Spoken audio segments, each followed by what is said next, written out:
Hey there, it's Johnberry555 and welcome to my review of Star Trek Lower Deck Season 3, Episode 10, The Stars at Night. So this is the season finale of Season 3, and it pretty much continues with what's set up at the end of the last episode with the Texas class, an automated class ship.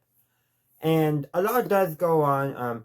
We also have a follow-up to Milno leaving the Cerritos, and pretty much by the end of the episode she's ready to come back, because in some ways what we see with her is while she's enjoying reclaiming stolen artifacts and all that, she comes to realize she misses Starfleet, which is something very interesting. She's seeing other aspects of herself that she had not really come to terms with. Essentially she did not know what she valued about Starfleet until she has stepped outside of it, if that makes sense. That was a minor story point, actually, because I think a lot of the Mome stuff is actually what is going on the Cerritos. I think that's the more salient stuff, rather than, it's pretty common thing, okay, you need to step away from something to realize how much it means to you. That's a pretty common standpoint, if you will, and it's very logical, but with the main story, we get essentially a warning about automation, how especially if there's bad code, it can have no ethical subroutines, and all that. So yeah, and we also get one of the evil admirals, of course, that's going to happen. And Grant, he gets his comeuppance from the very thing that he created that's causing all the issues in the episode. So there is that. But essentially, the premise is that Captain Freeman challenges the admiral to basically a second contact. So basically, his Texas class and the Cerritos will go and basically see who can do the most second contact missions as quickly as possible. And just to completing the missions, the Cerritos does lose. That's only because they saw they detected life on one of the planets, so they had to investigate to make sure it wasn't going to develop into sentient life. Meanwhile, the Texas class didn't even check anything like that out.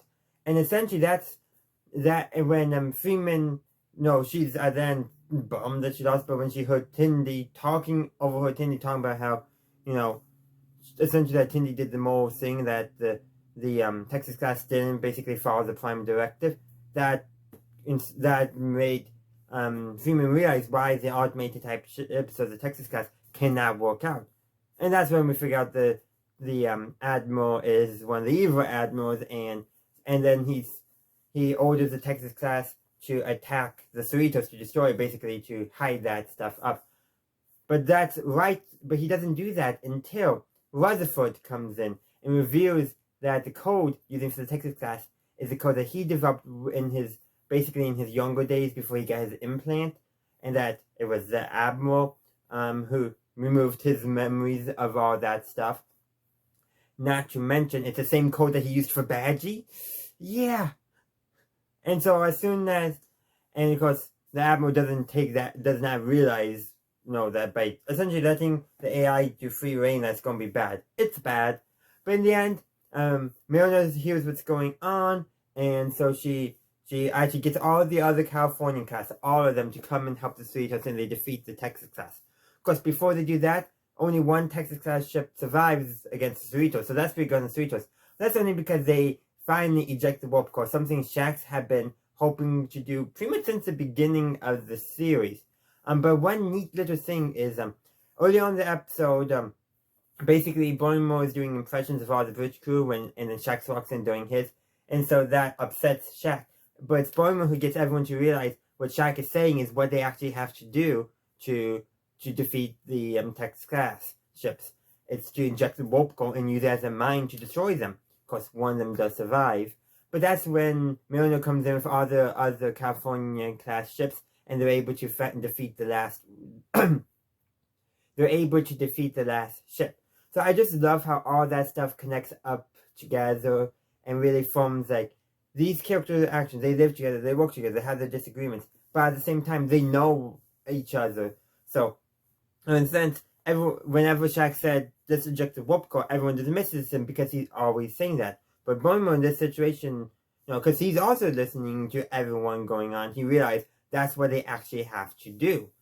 But there's just so many other fun little things here and there, such as Milner and I forget the character, but from a couple episodes ago when they were at that basically career fair, that independent archaeologist, turns out Milner's convinced of some shady funding going on. No, it's just Jean-Luc Picard funding it, which fits Picard's character, mind you. Well, I haven't seen Picard yet, so let's go with his TNG character, because I actually understand that. That's part of his characterization, because I've seen it. But yeah, but that, from what I know of Picard, that does make sense for his character, that he would fund making sure artifacts get returned to the rightful owners. And then, of course, there's other, little jokes, and like, such as, Ransom showing the bridge crew how to do the Riker maneuver with sitting on a chair. You got, the chief engineer, basically telling everyone he wants to see Galaxy class engineering. It's just a bunch of stuff, like calling back to, the big, powerful ships of the fleet, while they're getting ready to do this second contact race. And there's just so many little things like that. That's, though, I think most of what I want to say about this episode. I'm sure I'm missing some stuff, but I thought it was a pretty solid season finale. And we get callbacks to other characters who've been in the background since season 1, episode 1, getting their times in the spotlight. One of them is mentioned to have been the ship's gossiper, who's never wrong, and so many things like that. In fact, there was I remember one joke from season 1 where basically Dr. Gianna got on the wrong ship, but everyone's just a slightly different. That ship is like basically a meal of the Cerritos in pretty much in so many weird little ways, but not Meal Universe weird. But like that, they bring that ship back. They bring basically everything in Californian class ship we had already seen came back, except for the ones that had been destroyed and all that. So that is just so very nice to see. And we see all the different markings on Cerritos. We got some blue for medical, some yellow for engineering, some red for command, I believe, even. So we see all those different little things there, which is just so neat to really show that, yeah, the Californian class is probably the workhorse of Starfleet.